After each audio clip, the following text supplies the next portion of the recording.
ఏ శ్రీరామరాజ్యమే. మేమేమన్నా శ్రీరాముడికి వ్యతిరేకమా? శివభక్తులమే కానీ శ్రీరాముడికి ఏమైనా వ్యతిరేకమా?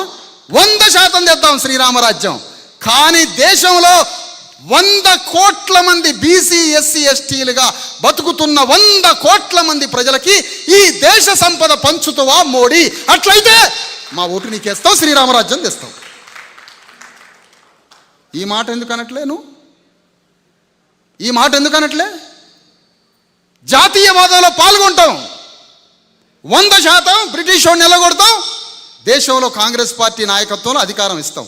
కానీ 540 రాజ సంస్థానాలని నేలమట్టం చేసి వాళ్ళ చేతిలో ఉన్న లక్షల కోట్ల ఎకరాల భూమి సంపదని ఈ దేశ ప్రజలకు పంచినవా?